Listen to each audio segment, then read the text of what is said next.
Hello guys, जैसा कि आपको पता होगा इंडिया 8वीं बार नॉन परमानेंट मेंबर बन चुका है यूएनएससी में। बट आज के इस सेशन में हम बात करेंगे इंडिया के परमानेंट मेंबरशिप में, जो कि यूएससी में क्यों मिलना चाहिए। This is Ankita Mishra and I welcome you on this YouTube channel of exam शाला। यूएनएससी जो है, this is one of the main organ of United nation. और ये जो लोगो आपके सामने है, उसमें ये जो लीव्स आपको दिखाई दे रही हैं, ये शो करती हैं, यह प्रतीक है शांति मतलब पीस का, जो कि मेन मोटिव है यूएनएससी का। यूनाइटेड नेशन सिक्योरिटी काउंसिल और इंडिया की जो नॉन परमानेंट मेंबरशिप है, इसके बारे में एक सेशन अलग से अपलोड किया गया है। आप उसे और डिटेल में जानने के लिए दूसरे सेशन को देख सकते हैं। और आज के इस सेशन में हम मेनली फोकस करेंगे यूएनएससी रिफॉर्मेशन पर और क्यों इंडिया को परमानेंट मेंबर बनना चाहिए इस पर।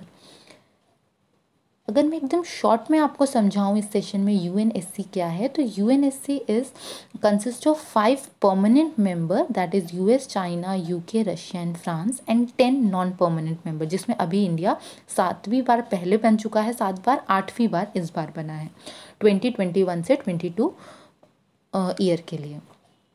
2 साल का इनका टर्म होता है नॉन परमानेंट का। अब और डिटेल में आप दूसरे सेशन में देखिएगा, इसमें हम फोकस करेंगे कि why UNSC should be reformed. तो जैसा कि यूएनएससी को बने 75 ईयर्स हो गए हैं, क्योंकि ये 1945 में यूनाइटेड नेशन बना था, जिसमें यूएनएससी भी 1945 में उसका मेन ऑर्गन बना था। बट अब 21st सेंचुरी आ गई है and it doesn't represent geopolitical and economic realities of 21st century.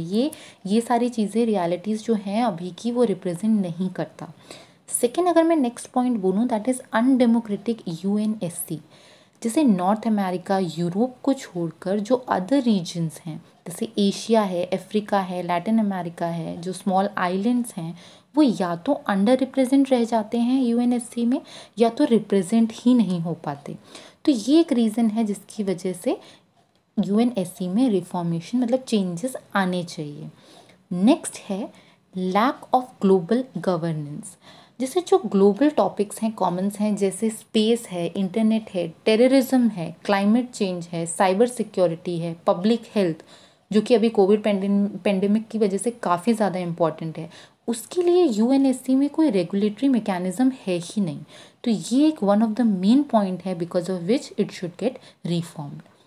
Next point अगर मैं बोलूँ, तो जो वीटो पावर होता है उसका मिसयूज़ होता है। अगर मैं शॉर्ट में यहाँ बताऊँ, तो जो परमानेंट 5 कंट्रीज़ हैं जो अभी हमने देखी थी, जिनके पास वीटो पावर होता है, वो क्या करते हैं, ये जो यूएनएससी के P5 मेंबर्स हैं, वो अपना वीटो पावर यूज़ करके किसी प्रस्ताव को नामंजूर कर सकते हैं। और इसमें से अगर किसी भी एक कंट्री ने भी अगर ना कर दिया, तो वो चीज़ आगे प्रस्ताव नहीं बढ़ सकता। कई बार देखा गया है कि इसका मिसयूज़ भी हो जाता है, जैसे कि फॉर एग्जांपल चाइना और रशिया ने 4 बार वीटो पावर यूज़ किया है ऑन सीरिया इशू। यूएसए ने 42 बार यूज़ किया है इजराइल के खिलाफ।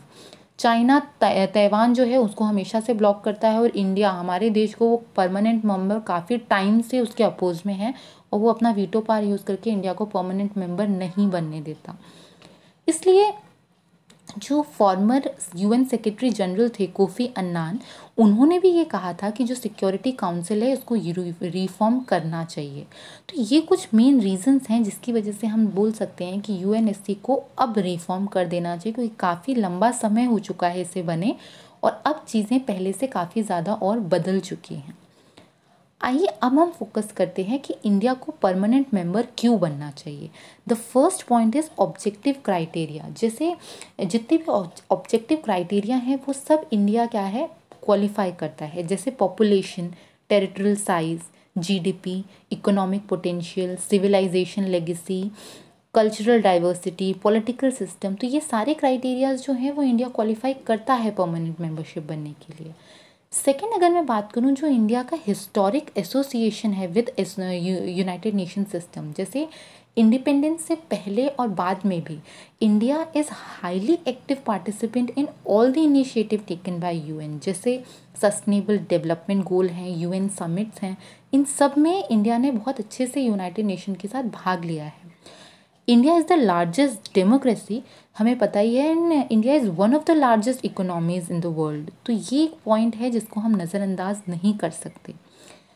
नेक्स्ट अगर मैं बात करूँ G4 कंट्रीज़ की, G4 कंट्री जो होती है वो 4 कंट्रीज़ मिलके बनी हैं, जिसमें ब्राज़ील, जर्मनी, इंडिया और जापान। तो G4 कंट्रीज़ भी इंडिया के सपोर्ट में हैं। ये चारों कंट्रीज़ एक दूसरे का सपोर्ट करती है UNSC में परमानेंट सीट के लिए।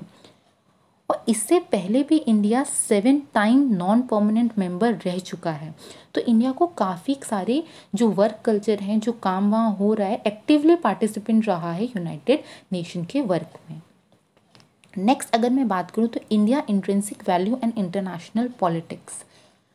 इंडिया ने 1998 में एक्वायर कर लिया था न्यूक्लियर वेपन स्टेट। ये एक हार्ड एंड फास्ट रूल नहीं है, लेकिन येस जो P5 कंट्रीज़ हैं उनके पास ये न्यूक्लियर वेपन स्टेट बन चुके हैं, तो इंडिया भी उसमें पीछे नहीं है। सेकेंड अगर मैं बात करूँ तो इंडिया का जो इंटरनेशनल प्रोफाइल है और जो कैपेबिलिटीज़ हैं वो डे बाय डे राइज कर रहा है, इंडिया उसमें बढ़ता जा रहा है। जैसे कल्चर है, साइंस एंड टेक्नोलॉजी है, एक्सेट्रा। इंडिया का जो रोल है वो अगर मैं बात करूँ MTCR में, MTCR का मतलब होता है missile tech control regime, that is used for control of rockets and other aerial vehicles. And Wassenaar agreement भी है, जो कि जो आर्म्स होते हैं, कन्वेंशनल आर्म और जो ये dual use of goods and technology होता है, उस पे जो एक्सपोर्ट का कंट्रोल करना होता है, एक्सपोर्ट पे जो कंट्रोल किया जाता है, उसे वासेनार एग्रीमेंट कहा जाता है। तो उसमें भी इंडिया का रोल बहुत अच्छा है। Next, it is a role model as a leader of developing countries and peacekeeping forces. जो इंडिया एक अनडिस्प्यूटेड लीडर बन के बाहर आया है। जितनी डेवलपिंग कंट्रीज़ हैं, India is a very fast growing economics as we know. और इंडिया ने कभी किसी से भी देश के साथ, नेबर कंट्री के साथ कभी भी डिस्प्यूट का शुरुआत नहीं किया है। तो इंडिया अगर परमानेंट मेंबर बनता है तो जितनी डेवलपिंग कंट्री हैं उनके लिए इंडिया एक एज अ लीडर उनके भी ग्रोथ में काफ़ी सहायक होगा।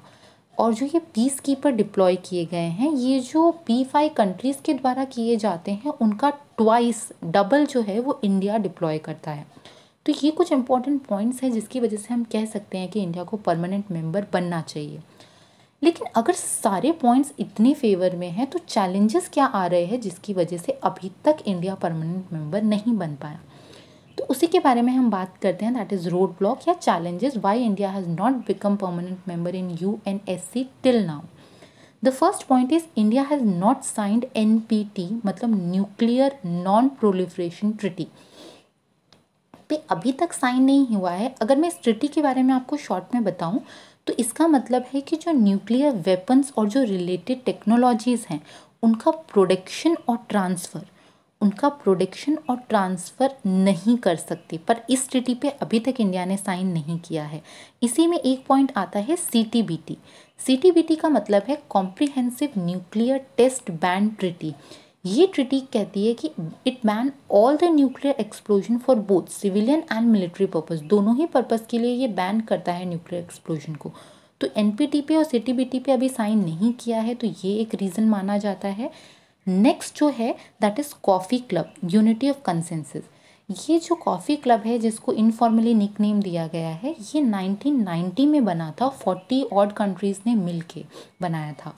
और ये अपोज करता है जो G4 कंट्रीज़ परमानेंट मेंबरशिप बनना चाहती हैं, उनके अपोज में रहता है। अभी जैसे हमने देखा था G4 कंट्रीज़ जो थी ब्राज़ील, जापान, जर्मनी और इंडिया, वो कहती हैं एक दूसरे को सपोर्ट करती कि परमानेंट मेंबरशिप बनना चाहिए, पर ये कॉफ़ी क्लब हमेशा उसको अपोज करता है।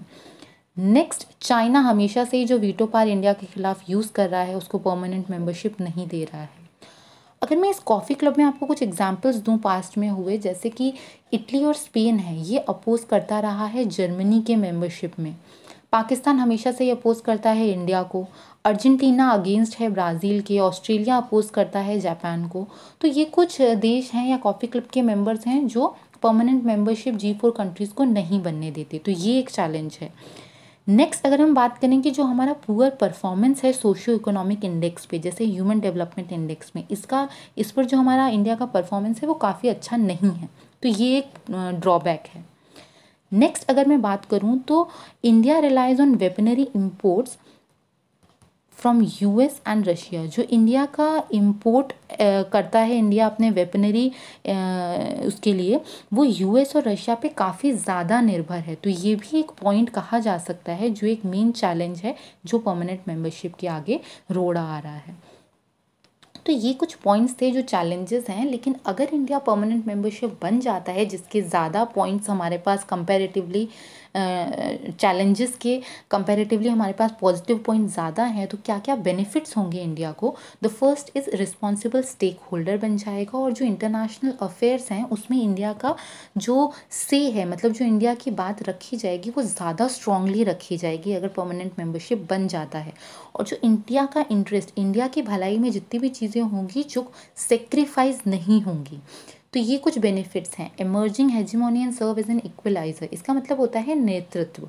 मतलब India as a developing country काफ़ी फास्ट ग्रो कर रहा है, तो इंडिया एज ए लीडर आगे उभर के आएगा, और जो बाकी डेवलपिंग कंट्रीज़ हैं उनके लिए एक नेतृत्व करने के लिए और उनको एक इक्वल एरिया देने में, इक्वली उनको आगे बढ़ाने में काम कर सकेगा अगर वो परमानेंट मेंबर बनता है। तो ये कुछ बेनिफिट्स हैं जिसकी वजह से परमानेंट मेंबरशिप अगर बन जाती है तो हमें मिलेगा। आई होप आपको ये चीज़ें समझ में आ गई होंगी। अब हम बढ़ते हैं लास्ट सेशन के आंसर पर। Where is the headquarter of UNSC? It is quite simple, that is New York. अब बढ़ जाते हैं हम हमारे क्वेश्चन ऑफ द डे पे। आज का क्वेश्चन है, which is the last year in which India become 7th time non permanent member of UNC? 7th time जो बना था वो लास्ट टाइम कौन से ईयर में बना था, आपको वो बताना है। हमेशा की ही तरह इसका डिस्कशन हम करेंगे नेक्स्ट सेशन में। Thank you so much for listening. आप इसी तरीके की रीसेंट अपडेट्स के लिए एग्जामशाला इंडिया से जुड़े रहिए और अपना बहुत ध्यान रखिए। Thank you so much.